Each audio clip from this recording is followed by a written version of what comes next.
DVD, The Secrets of Joint Breaking, with myself, Kevin O'Hagan.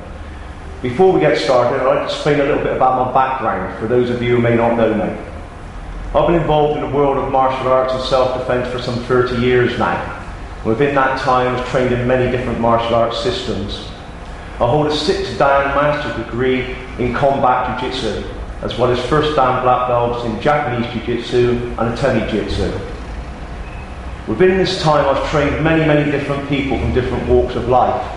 Those at the high risk end scale of their job, for example, police, forces, security and bodyguard world, down to door supervisors, NHS frontline staff, business people who need to travel abroad to foreign parts, and indeed individuals and groups that want to know more about self-defense and jiu-jitsu. I hold regular classes on a weekly basis on these topics, and I've trained across the UK on the seminar front.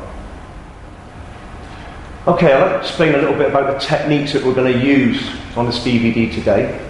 As I mentioned earlier on, my base art is jiu-jitsu, and jiu-jitsu is a complete system of martial arts. So it includes everything from striking, punching, kicking, to joint locks, joint breaks, throws, takedowns, grappling, wrestling, pressure points, weapons work. So it's a complete fighting system that can be used by everyone and anyone, regardless of who they are. And jiu-jitsu itself, its histories are steeped in mystery, right away back thousands of centuries ago, but most would agree that this art flourished on the battlefields of Japan, and it was the art of the fearsome samurai warrior. So when they lost their weapons or were disarmed, they used these unarmed combat techniques to finish the encounter. So jiu-jitsu was always a combative art. It was taught as a self-defense or warlike art rather than something for recreation. And when the feudal era of Japan ended, jiu-jitsu was frowned upon because it was no longer needed. And a lot of the schools broke up or went underground. But these techniques resurfaced again and have flourished throughout the centuries. In World War I, World War II, the British Commandos and the US Marines were using jiu-jitsu based techniques for their close quarter combat. Old-time wrestlers travelled to Japan and picked up the secrets of jiu-jitsu and brought it back to the wrestling ring, where they used many of these holds and immobilizations. Lots of government agencies and police forces have adapted jiu-jitsu based techniques for control and restraint techniques.